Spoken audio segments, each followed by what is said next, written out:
riding on your parents' coattails at work, and now you're just a slacker, right? No kids either. Why don't you just let go of my child? How on earth did someone like you manage to get married? What kind of dirty tricks did you use? My mother-in-law and sister-in-law never took a liking to me. They always threw snide remarks my way and spread lies about me without any truth. It was truly exhausting. My name is Karen Williams. I'm 35 years old and my husband John is turning 37. We've been married for 7 years. Ever since my father passed away 6 years ago, we moved to a new home and have been living there with my mother, the three of us together. John is kind and he gets along well with my mother, making our home life peaceful and fulfilling. However, my career has had its ups and downs, causing me considerable stress until things settled down. After graduating from college, I worked at my father's company where he was the CEO.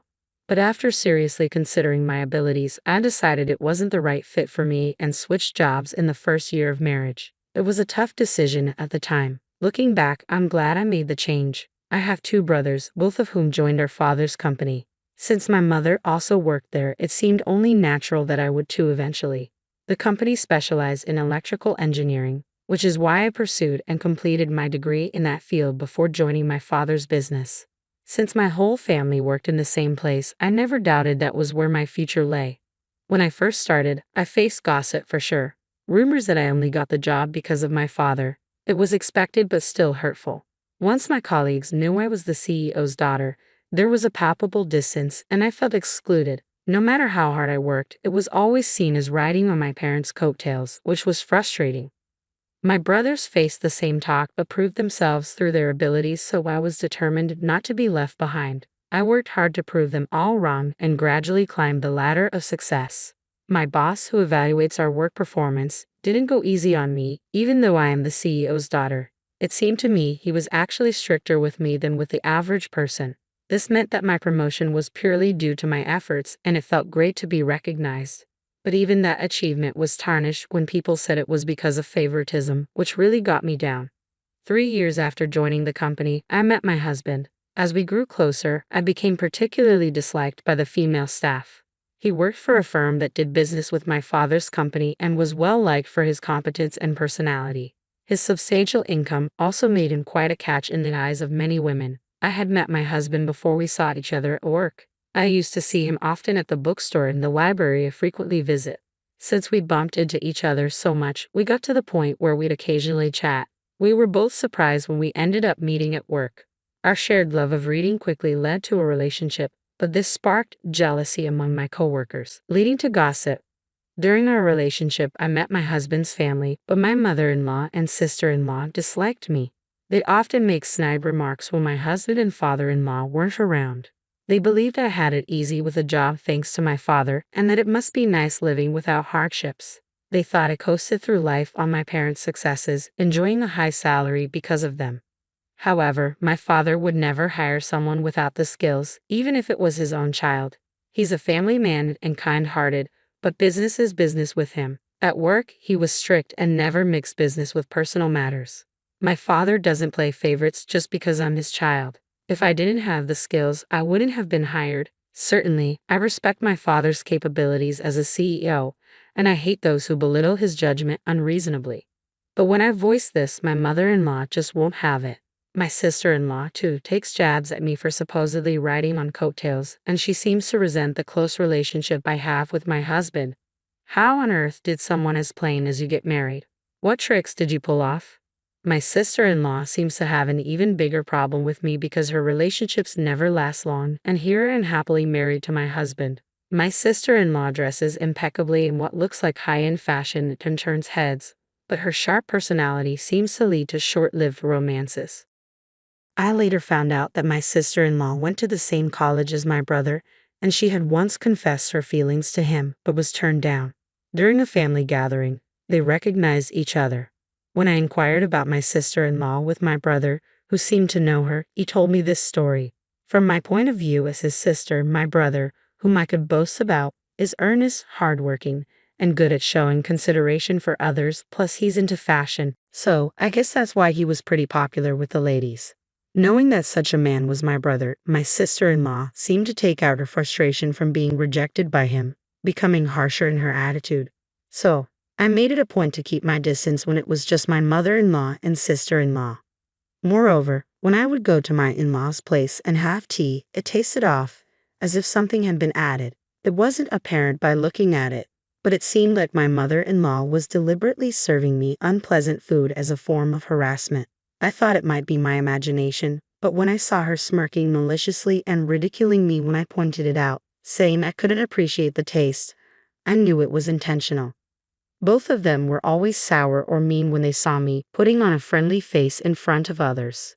So, I've learned to navigate around them to avoid their snide remarks. With the food served at my in-laws, I politely eat as little as possible to avoid being rude. And if you ask whether I lived happily after marrying my husband, I'd say not quite. Even though my relationship with my husband was good, getting married meant facing more gossip at work. The back talk at work got worse than when we were dating, and with the ongoing harassment and sarcasm from my mother-in-law and sister-in-law, I gradually lost my spirit. I found my work rewarding, but the environment was so toxic it made me wonder if this was okay. I found myself contemplating my future more and more. During this time, my father passed away, and my brother became the CEO, which led to me being gossiped about as the CEO's sister. Already shocked by my father's death, my spirit was completely broken. I felt I could no longer work at the company, yet I had always imagined I would work at my father's company. I hadn't thought about what kind of job I might want to do now. Years of being subjected to gossip and sarcastic comments had eroded my self-esteem, and I found myself crying at the drop of a hat, confused by my unconscious tears and not even understanding what I was sad about. I was truly at a loss. Seeing me like this, my mother and husband were really concerned and took great care of me. Supported by these two, I slowly began to recover and even consulted my mother about the future. I've been thinking about trying a different job, but I don't really have any special skills. Is there anything I can do? I said it out in a disheartened voice. Then, to my surprise, my mother said, "Karen, you've always loved reading and writing stories, haven't you? I think you'd be suited for a job that involves writing." Her words jogged my memory. It was true. I've always been an avid reader, and I was better at liberal arts subjects in school. I was part of the literature club, enjoyed writing novels and poems, and was active and happy. I still love reading books to this day. Encouraged by my mother, I began considering a career in writing. Upon reflection, I realized that a career in electrical engineering just wasn't right for me. Ever since I was a student, my mother had always told me to choose a job I loved. But back then, I didn't see it. I guess my mother understood me better than I understood myself. So, I decided to make a fresh start and set my sights on becoming a novelist. I began working as one. However, being a beginner, it was tough to find work, and I was chipping away at my savings every day. I faced my computer continuously, writing. Back in the day, I was driven by the desire to prove others wrong, but now I'm working hard for myself, and despite the challenges, I find it more enjoyable. I spend more hours than I did when I was employed at a company, dedicating most of my day to crafting stories. Gradually, my income increased, and by the second year, I was making about as much as an average office worker's salary, though it was less than what I used to earn. In the fourth year, one of my novels won an award and even got published. This allowed me to sign a contract with a publishing house, securing a stable flow of work. By the fifth year, thanks to a hit novel, I was earning more than my husband, who has a pretty hefty salary. From then on, my work was getting adapted into comics and dramas, keeping me busy but ensuring a steady income. It's been tough getting here, but working as a novelist, I feel that my previous jobs weren't a good fit for me. But as much as being a novelist suits me, I wouldn't have gotten this far on my own. I owe a lot to the support of my mother and husband. As for my mother-in-law and sister-in-law, when they heard I became a novelist, they just assumed I wouldn't make it and started making snide remarks, suggesting I was leeching off my husband. After my father-in-law passed, their comments seemed to get even worse. Since I write almost at home, they've taken to calling me a nerd.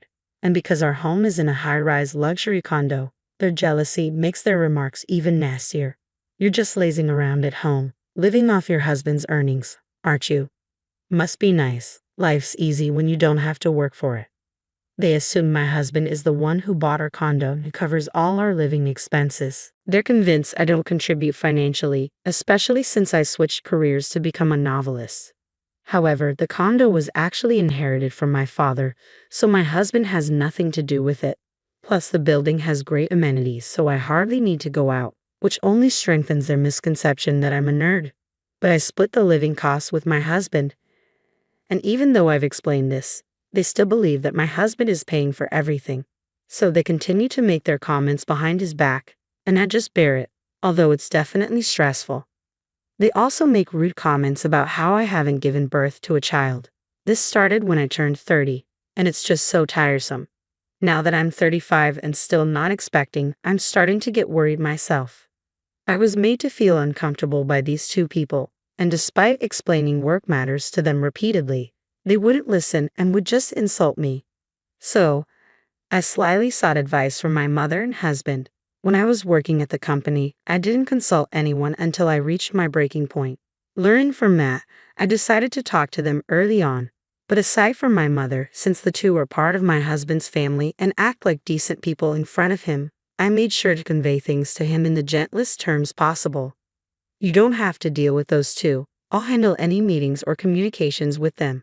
He knew about the period when I was emotionally unstable due to the backbiting, and out of concern, he tried to ensure I wouldn't have to see them more than necessary. Thanks to him, the occasions of being subjected to their snide remarks lessened, but there were still times when their malice got to me and brought me down. However, the thought that I have allies in my mother and husband quickly helps me bounce back. As for not being able to have children, my mother, who had me at an older age, assured me there was no need to rush. It's just not the right time yet. I had you later in my life, so there's no reason to worry. Do you think so? All right, I won't stress about it too much, and I'll just wait patiently, talking with my mother.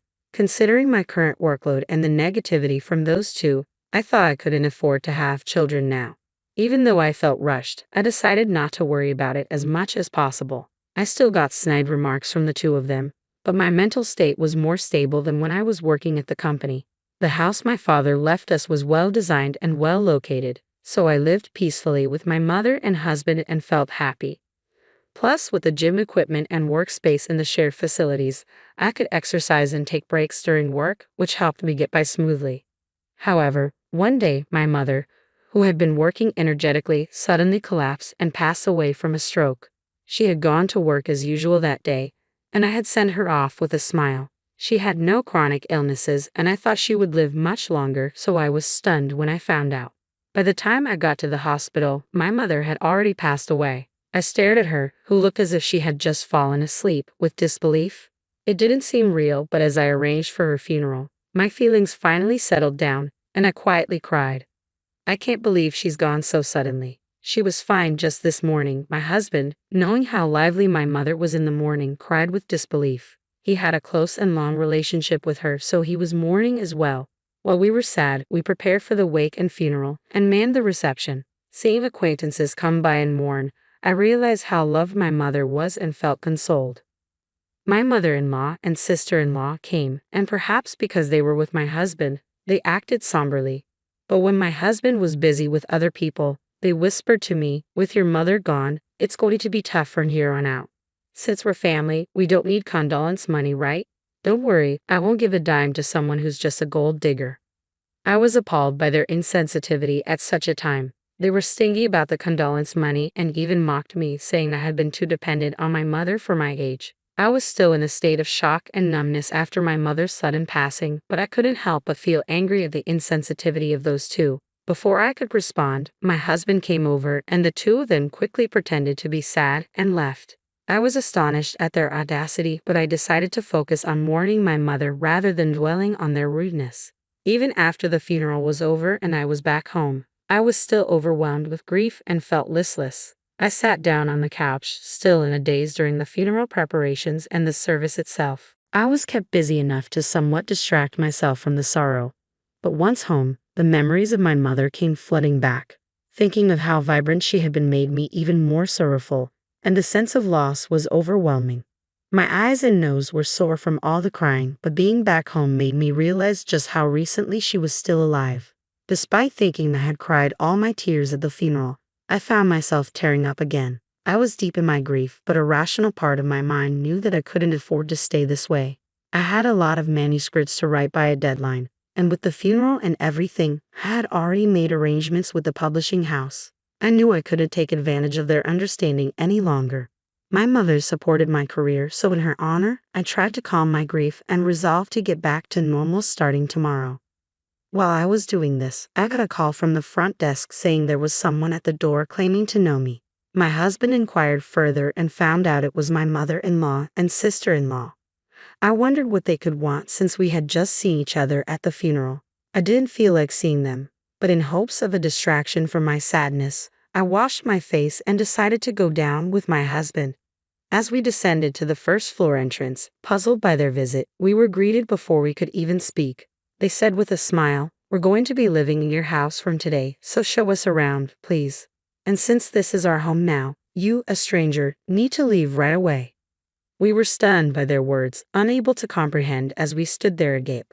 They demanded we hurry up and show them around the house. I didn't understand what was happening, but to get to the bottom of things, my husband suggested we head to a nearby store to talk it out. He was worried about showing them around the house right away. Rather than that, they insisted, "Hurry up and show us around the house. It's ours from today on." "Yes, hurry up," they both complained, apparently unsatisfied with the idea of discussing the matter anywhere but the house. The commotion began to attract the attention of other residents at the entrance, who started to wonder what was going on. "Let's not cause a scene first. Please explain why you suddenly decided to live here." My husband explained that we couldn't just give them the house because my mother's estate hadn't been settled yet. Somehow, my husband managed to persuade them to go to a nearby diner.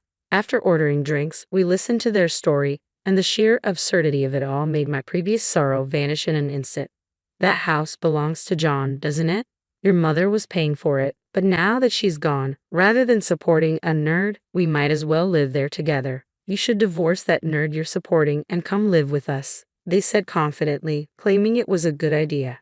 My husband was bewildered by their absurd claims, which they made as if they were the most natural thing in the world. It seemed he was getting angry, especially with the insults hurled at me, but he calmly started to clear up their misunderstanding. "First off, that condo is Karen's, inherited from her father, not mine, and Karen's not unemployed, she has a job," my husband explained. I clarified that I was the owner of the condo, which was part of my father's legacy, and that I was working as a best-selling novelist. However, they wouldn't accept it. "A novelist? That's hardly a stable income. There's no need to defend her just because she's your wife, right? Defending her like that, are you brainwashed or something? You'd better divorce her quickly," they insisted, dismissing my achievements as lies. Being ridiculed about my mother and the work I've poured my heart into, I was truly getting steamed. I'd been patient until now, but decided it was high time to speak up. Just as I was about to open my mouth, my husband, who'd been irritably explaining to the two unlistening people, lost his cool before I did and burst out in anger. "Enough already. Stop talking nonsense. Don't you ever mock Karen," my husband exclaimed, shocking both of them. "We've explained it time and again. How many times do I need to say it for you to get it? Karen isn't half-heartedly pursuing her writing career," my husband continued. With my husband's outburst, it seemed they finally began to realize that everything we had been explaining was the truth, and confusion set in. "Okay, I get it. We're sorry. Let's live together then. I've already told my friends I'm moving into the high-rise condo. It's going to be embarrassing if I don't, so let us move in," they said, still without sincere regret or apology. My husband, growing even angrier, declared, "There's no way we're living with you two. Just go back home." He seemed more disappointed than I was that his own family would suggest such a thing, and his rejection of them was even stronger. Panicked by his words, they began pleading with my husband to let them stay. "We're in a bind here. We've already sold our family home and have nowhere to live." It turned out they had sold their house without telling us, assuming they could move into ours. They were already arranging to move and hadn't even looked for another place, making wild claims out of desperation. "So it's okay for you if your family is left high and dry. Just let us stay with you." I quit my job thinking I was going to live in the condo, my sister-in-law exclaimed. Their faces turned pale as they desperately implored my husband to let them stay in our house. It seems my sister-in-law had quit her job, fully intent on leeching off my husband herself, despite constantly mocking me for being a nerd. It was just plain rude, family or not, to show up unannounced like that. From the barrage of complaints to my husband, it was obvious they pegged me as the villain, imagining themselves as the heroes saving my husband from me. They thought it'd be a great idea to show up out of the blue, convince my husband to kick me out, and then move in together, assuming he'd be thrilled about it. We'll take care of everything at home, so it's all good, right? We'd like to get a little something for doing the chores, if that's okay. They had the nerve to ask for an allowance, claiming they'd do the housework. I was utterly taken aback by their shameless attitude. I was angry at them, sure, but more than that, I began to think getting mad at them was just a waste of energy. My husband started getting even angrier with their audacious behavior. If you're going to sell the family home, why wouldn't you say a word to me about it? It's your doing, so if there's no house, that's not my problem, my husband flat out refused. When they realized they couldn't persuade him, they had the gall to ask me to do it. Hey Karen, could you please talk John into letting us stay? We won't tell you to leave, and it's fine if you live with us if things stay as they are. We're out of options. Please convince him, they pleaded. After all the ridicule toward me, what arrogance they had. It's my house and my name, yet they act so high and mighty. I've always detested the idea. But if I ever lived with them, I'd surely be tormented. Before I could sarcastically refuse, my husband burst out again, exploding with anger. Enough is enough. After all the crap you've given Karen, you've got some nerve. Just stop asking for a share of the home sale money and go back where you came from. I don't even want to see you two anymore, he declared, disowning them outright. Despite their persistent attempts to cling to my husband, we ignored them, settled the bill, and promptly left the restaurant. They still shamelessly showed up at our upscale condo from time to time, unrepentant. After I explained the situation to the building manager, they warned those two that if they kept making a racket, the cops would be called and sent them away. But they still lurked around the front door, badgering my husband to let them move in or to give them financial help. When my husband finally got fed up and threatened to call the police, they stopped coming around. Looks like he was serious about cutting ties. He even went through with the legal steps to disarm them. But then they started sending our phones plenty of messages, emails begging to live with us and asking for money. The constant harassment got so bad that I immediately blocked their numbers. Turns out their family home was too old and inconveniently located to sell for much, and they were counting on my husband without any savings of their own. So they ended up selling what they could and moved into a cheap, rundown apartment. Finding a job was tough, so they're scraping by with multiple part-time gigs, living a busy life. As for me, well, the good news of a pregnancy came through once the relentless messages stopped. I had been worried about not being able to have kids, so this was real joy. With this happy news of pregnancy, I finally felt a glimmer of hope after a long time. I'm determined to be the kind of mother my child can always feel safe with, just like my mother. And while looking forward to the arrival of my baby, I continue to dedicate myself to my work.